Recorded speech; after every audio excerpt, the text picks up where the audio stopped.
Baik, Assalamualaikum warahmatullahi wabarakatuh. Alhamdulillahirabbil alamin. Assalatu wassalamu ala asrofil anbiya'i wal mursalin wa ala alihi wa ashabihi ajmain.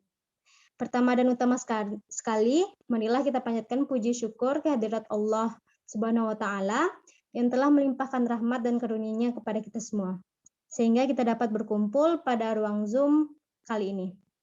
Selanjutnya, salawat serta salam tak bosan-bosannya kita kirimkan kepada Nabi kita, Nabi Muhammad Shallallahu Alaihi Wasallam, yang telah membawa umatnya dari alam kegelapan sampai kepada alam yang terang benderang seperti sekarang ini.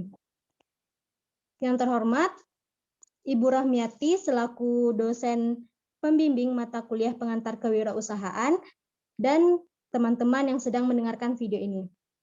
Baik, tanpa memperpanjang kata mukadimah, langsung saja kita masuk kepada presentasi kita tentang bisnis plan dari kelompok kami yang berjudul Drink Bubble. Sebelum itu, saya akan memperkenalkan anggota kelompok. Yang pertama ada Laila Fadiah, yang kedua saya sendiri, Maulsa Fitoloka Putri, yang ketiga Muhammad Arfito Ramadan, dan yang keempat Tasyania Zahira. Baik, untuk plan bisnis ini ada beberapa bab. Untuk bab 1 yaitu pendahuluan akan dibacakan oleh Tasyania. Kepada Tasyania, disilahkan. Baik, terima kasih kepada moderator. Yang pertama itu ada bab 1, yaitu pendahuluan. Yang pertama adalah latar belakang. Pada zaman modern ini, semakin banyak bisnis-bisnis kuliner yang bermunculan di pasaran. Semakin banyaknya bisnis tersebut dapat ditandai dengan banyaknya permunculan restoran, kafe, toko, bahkan hanya berbasis dengan stand. Berbagai macam minuman ditawarkan dengan ciri khas masing-masing penjual. Semakin banyak ragam minuman-minuman yang bermunculan dari yang berupa jus, kopi, sari buah, dan lain-lainnya. Namun, seiring dengan berjalannya zaman, minuman seperti itu menjadi kalah pamor dengan minuman yang bervariasi seperti bubble drink. Bubble drink ini merupakan salah satu minuman yang mempunyai konsep berasal dari Taiwan yang berbuat dari campuran tepung dan tapioka dalam proses pembuatannya yang kemudian dibentuk menjadi bola-bola kecil yang disebut dengan bubble. Munculnya bubble drink yang kini muncul di kota-kota besar seperti Bandung, Jakarta, dan sebagainya menjadikan banyak sekali peminat dalam minuman bubble drink ini.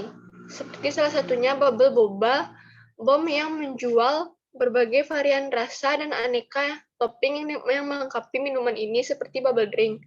Seperti bulat-bulatan kecil berwarna hitam yang sering ditemui di setiap minuman bubble drink.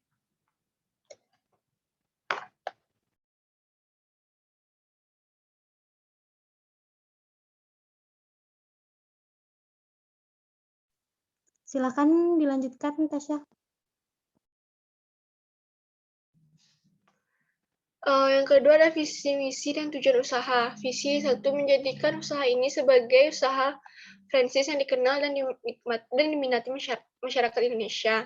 Yang kedua, menyelenggarakan proses riset dan inovasi secara berkesinambungan terhadap produk untuk menarik minat pasar. 2, terus menjaga kualitas produk. Yang ketiga, melakukan promosi gencar akan brand. Tujuan usaha yang pertama, mengubah pola hidup masyarakat dan konsumsi soft drink berkarbonasi menjadi minuman yang lebih sehat untuk tubuh. Yang kedua, menciptakan produk bubble drink yang berkualitas. Yang ketiga, meningkatkan minat masyarakat dalam mengkonsumsi teh. Yang keempat, meningkatkan keinginan masyarakat dalam berwirausaha. Yang kelima, menyediakan lapangan pekerjaan bagi tenaga kerja yang ada di daerah Padang dan daerah sekitarnya. Baik, untuk bab 2 pembahasan dan bab 3 akan dipresentasikan oleh Laila Fadiah. Kepada Laila, disilakan. Baik, terima kasih kepada moderator atas waktunya. Selanjutnya, saya akan membawakan materi yaitu bab 2 pembahasan. Di pembahasan ini, itu ada poin-poinnya. Yang pertama, kegunaan. Yang pertama itu kegunaannya sebagai sumber karbohidrat kompleks. Yang kedua, menyumbangkan sedikit mineral. Yang ketiga, mengandung antioksidan. Dan yang keempat, memberikan tubuh asupan cairan. Terus poin kedua itu ada keunggulan dan keunikan. Keunggulan dan keunikan dari bubble drink sendiri itu yang pertama, memiliki cita rasa yang setara atau akan lebih enak dibandingkan para pesaing. Yang kedua, memiliki tapioca pearl dengan kekenyalan yang pas. Yang ketiga, mempergunakan topping tambahan berupa bui-bui dari keju sebagai penambah cita rasa dari produk. Poin yang ketiga ada inovasi produk, yaitu hot drink dan cold drink. Baik, selanjutnya ada dampak usaha terhadap lingkungan. Yang pertama itu diterima oleh masyarakat. Yang kedua, mahasiswa atau mahasiswa yang memiliki usaha kecil-kecilan di rumah akan memiliki banyak waktu bersama keluarga atau teman dan dapat mengurangi biaya keluyuran. Yang ketiga, apabila usaha bubble drink yang dijalankan bisa sukses, tentunya akan membutuhkan tambahan karyawan. Hal ini bisa membuka lahan pekerjaan baru bagi yang membutuhkan. Yang keempat, selain usaha sampingan ini dikerjakan oleh mahasiswa-mahasiswi, namun tidak menutupi kemungkinan dirintis bersama anggota keluarga yang lain. Semisalnya orang tua yang sering memberi arahan. Yang kelima, kita dapat lebih mengetahui hal-hal yang berhubungan dengan usaha kecil, serta mengembangkan pikiran tentang itu. Yang keenam, meningkatkan kreativitas dan inovasi di bidang usaha kecil yang kami jalankan, baik mikro dan makro. Selanjutnya, bab 3 yaitu tentang rencana pemasaran. Yang pertama ada target konsumen. Target pasar yang diincar adalah mahasiswa atau mahasiswi yang ada di UNP dan masyarakat di sekitarnya. Namun tidak menutup kemungkinan produk ini dipasarkan kepada seluruh lapisan masyarakat di Kota Padang. Yang kedua itu wilayah pemasaran. Wilayah pemasaran utama adalah di sekitar Universitas Negeri Padang. Terus yang ketiga itu ada situasi persaingan. Persaingan sangat ketat karena pada saat ini sudah banyak pelaku usaha yang berjualan berbagai macam bubble drink. Yang keempat ada jumlah dan harga produk. Harga yang ditetapkan oleh bubble drink ini adalah Rp10.000 untuk tiap harga produknya. Baiklah, sekian materi yang dapat saya sampaikan. Selanjutnya saya kembalikan kepada moderator. Baik, untuk presentasi selanjutnya yaitu bab 4 dan bab 5 akan dipresentasikan oleh Arvito. Kepada Vito disilakan.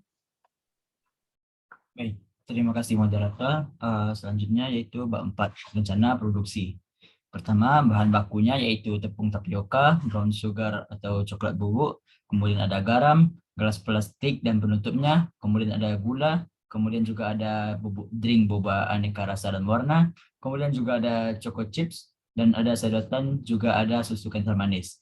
Kemudian adapun alat dan teknologinya adalah blender, sendok, wadah atau mangkok, panci, dan juga kompor. Kemudian proses produksinya ada yang pertama itu dalam pembuatan bobanya. Yang pertama, tuang tepung tapioka ke dalam mangkok atau wadah yang agak besar. Kemudian dicampurkan dengan air hangat sedikit demi sedikit ke dalam wadah yang berisi tepung tapioka. Kemudian masukkan brown sugar atau coklat bubuk dan garam ke dalam wadah secukupnya. Kemudian aduk dan uleni adonan hingga kalis. Kemudian bentuk adonan menjadi bulat-bulatan kecil dengan tangan hingga adonan habis. Kemudian panaskan air di panci dan masukkan adonan boba tersebut yang telah dibentuk ke dalamnya. Kemudian tunggu boba hingga matang dan mengapung. Dan yang terakhir, angkat boba dan letakkan ke dalam mangkok. Kemudian pembuatan drink bobanya ialah yang pertama, siapkan blender dan masukkan es batu ke dalamnya. Kemudian tuang bubuk drink boba ke dalam blender dengan rasa sesuai pesanan konsumen. Kemudian masukkan es batu, air, gula, dan susu kental manis ke dalamnya. Kemudian mix semuanya di dalam blender tersebut dan siapkan gelas plastik dan masukkan boba yang telah dibuat tadi secukupnya. Lalu tuangkan drink boba yang telah di blender ke dalam gelas plastik tadi, hias dengan menaruh choco chips dan susu kental manis di atasnya, tutup gelas plastik dengan penutupnya dan beri sedotan, dan terakhir drink boba siap disajikan. Kemudian kapasitas produksi. Pada proses produksi dalam sehari bisa membuat sekitar 50 buah minuman kekinian drink boba. Kemudian rencana manajemen. Adapun struktur organisasi dan personilnya Untuk ketua yaitu saya sendiri, Muhammad Arfitur Ramadan. Kemudian dibagi 3 divisi, yaitu divisi pemasaran, divisi dapur, dan keuangan. Untuk divisi pemasaran, personaliannya yaitu Mulsafit Saloka Putri. Divisi dapur personaliannya yaitu Laila Fadiah, dan divisi keuangannya personilnya yaitu Tasyania Zahira. Sekian dari saya kembalikan ke moderator.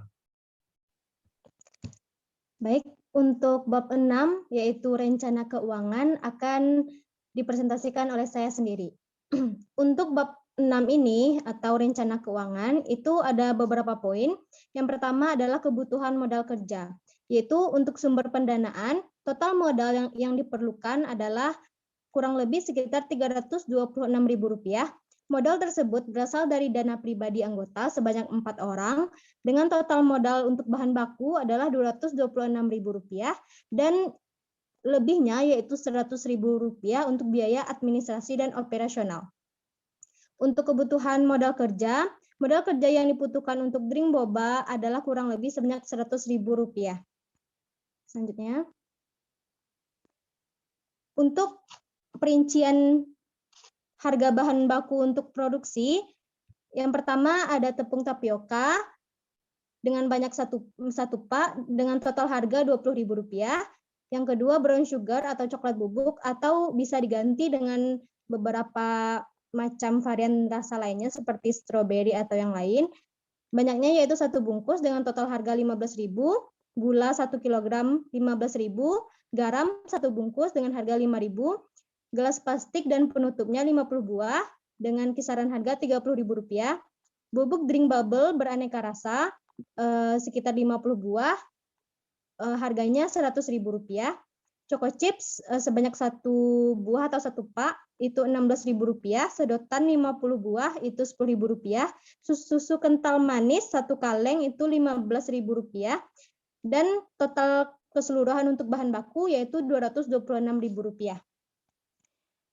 Total modal keseluruhan yaitu total untuk bahan baku dan biaya operasional atau transportasi yaitu Rp226.000 untuk bahan baku dan Rp100.000 untuk operasional atau pemasaran, yaitu sekitar modalnya total keseluruhannya yaitu sekitar Rp326.000. Nah, untuk biaya operasional kita harus tahu dulu jenis produk yang akan kita buat itu adalah minuman ringan. Nah, kuantitasnya untuk sehari itu kita bisa memproduksi sebanyak 50 buah kurang lebih dengan nama produk drink boba atau bubble drink dengan harga per porsi itu Rp10.000 dan total pendapatan 50 buah dikali 10.000 yaitu Rp500.000. Nah, untuk proyeksi rugi dan laba dengan pendapatan kita sehari itu Rp500.000 dan modal kita Rp326.000, laba yang kita dapatkan adalah Rp174.000. Nah, sekarang kita akan menghitung persen laba dengan cara modal kita kali pendapatan, modal kita bagi pendapatan kita kali 100%. Nah, hasilnya adalah 65,2% labanya. Nah, untuk proyeksi BEP, untuk BEP sendiri, cara mencarinya adalah total biaya 1 kali produksi dibagi produksi sama dengan total biaya tadi adalah Rp326.000 dibagi berapa buah kita menghasilkan dalam sehari itu 50 buah dan hasilnya adalah 6.250. Nah, di samping itu kita menjual produk tersebut dengan harga 10.000. Jadi kita akan mendapatkan keuntungan. Untuk BEP produksi itu modal tadi kita bagi harga per 1 produk itu berapa harganya. Jadi 326.000 dibagi 10.000 itu akan mendapatkan 33 unit. Nah, sekian presentasi dari saya. Baik, sekian presentasi dari kelompok kami. Kalau ada kata-kata kami yang salah, mohon dimaafkan. Kami ucapkan terima kasih atas segala perhatiannya. Semoga Ibu dan teman-teman semua dapat memahami apa poin-poin yang kami sampaikan tadi. Sebelumnya terima kasih dan mohon maaf, kami sudahi dengan wabillahi taufiq wal hidayah. Wassalamualaikum warahmatullahi wabarakatuh.